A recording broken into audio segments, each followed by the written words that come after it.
Hi, my name is Megan Kick, and today I want to talk about how civil rights acts have made it illegal to discriminate in the sale or renting of housing in the United States. The real estate industry as we know it today, whether it is selling or renting homes, condos, renting apartments, or even dealing with commercial real estate, are guided by what are known as the federal fair housing laws. These laws were put in place to grant protections for classes of people to ensure that they cannot be discriminated against during the renting or buying of real estate.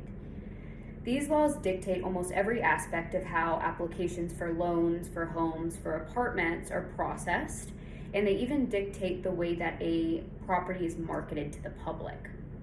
These laws were created over the course of time, and as of today, there are 7 federally protected classes in the United States. These classes include race, color, religion, sex, national origin, familial status, and disability. That means that if you are applying for a home loan, or for an apartment, you cannot be denied based off of one of those things alone. You cannot be denied because of the color of your skin, because of the religion that you practice. These laws were put into place because obviously we had seen that was occurring in the country, and so over time we had to create legislation to try to prevent those things from happening. So the 7 classes that I mentioned are federally recognized, but it's important to note that there are states and counties that recognize additional classes. A good example of that would be the city of Denton. They do recognize gender identity, so if you were applying for an apartment in Denton, they would not be able to deny you based off of what gender you identify as. So that is important to note. There's different ones again for counties, states. And so those 7 aren't the only protected classes there are. The federal fair housing laws are extremely important because they help desegregate communities back in the late 1800s into the 1900s. And they've helped diversify culture across our country. They've actually helped shape our country into the America that we do know today. The first time the fair housing laws were addressed in relation to civil rights was in 1866. At that time, the Civil War had just ended, and the 13th Amendment had just passed the year before in 1865, which freed slaves. So it was a very transitional time for our country. We had a lot of societal norms that were changing, but it was progressive, and we were trying to make strides in the right direction. Even though slaves were free, life was obviously still not easy for them at that time. So the Senate and Congress knew that they had to put some laws and legislation in place to try to negate some of the discrimination that they were still facing. They wanted to create a more equal opportunity in housing for all citizens, including freed slaves. The Civil Rights Act of 1866 was a large act, and housing was actually just a small part of it. Again, the act it aimed to create equality, but housing was a part of that. The act encompassed many rights that aimed to support a lot of those free slaves, and were trying to build a life outside of slavery, so obviously housing was a big part. The country at that time was seeing mass migration from a lot of freed slaves from the South into the northern states, and they were still seeing a lot of discrimination whenever it came to when they were looking for somewhere to live. A few key senators and congressmen at the time set in motion legislation to prohibit some of this discrimination, and they did get a lot of backlash at first, but they did get it pushed through, and it eventually became the official Civil Rights Act of 1866. The act stated that all citizens, regardless of race, had the same right to housing, and that is when the first class was established, and that class was race. So it was that first one that I listed. Unfortunately, that did not fix the problem, and more issues came up.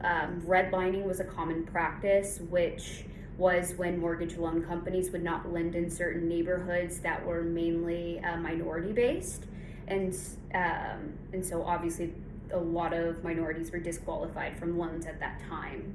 There were also a practice called restrictive covenants, where new home clauses would say that they could only be sold to white families. So even though the Civil Rights Act of 1866 worked to try to negate some of the discrimination, there were practices that obviously negated that. So the next Civil Rights Act that came into play was 1968, which was obviously a lot later, but that was the next time we saw legislation on housing. The country was once again in a very transitional time. It was actually in a very difficult time. Dr. Martin Luther King Jr. had just been assassinated, and so there was a lot of turmoil in the country, and it pushed Congress to push through this second Civil Rights Act. Not the second, but the second that pertained to housing, the Civil Rights Act of 1968, which was also known as the Fair Housing Act. So now it not only prohibited race, but also color, national origin, religion, and sex. So it added those additional classes. It's also important to note that sex did have a Civil Rights Act in 1964, but housing wasn't addressed in that Civil Rights Act. This act made redlining illegal, and it also established laws on advertising, making it illegal to advertise certain communities or homes or neighborhoods to only one religion, one race, one national origin. This also, the newly established HUD was put in charge of regulating it. HUD is the Department of Housing and Urban Development, which still manages our housing regulations today. So as of the Fair Housing Act of 1968, there was color, race, national origin, religion, and sex. And then it wasn't till later that familial status and disability were added as protected classes. So familial status was added in 1988 to protect families. So you couldn't be discriminated in if you had children, and also disability. So you could not be discriminated against if you had a certain disability. You could not be denied based off of that. And so it's very important to understand what each of those classes mean, especially if you're going to be in real estate, but it is also very important to understand what these civil rights acts did for us as a country, because it not only pertains to the way that we deal with real estate, but it helped evolve our country and to what it is today. You know, if we wouldn't have desegregated, culture would look a lot different. You know, you might not have the same neighbors that you have today. It would have probably shaped our country into a very different landscape. The federal housing laws, you know, what it accomplished is not really measurable, because we would not have known what our country would look like if these weren't installed. So these laws fused together cultures and brought a lot of different styles of life together. They are very important, and they've evolved over the years to protect more than just race and religion and national origin. Now they give renters and homeowners protections that benefit everybody. So we owe a lot to the civil rights activists who pushed for these laws, and we owe them a lot.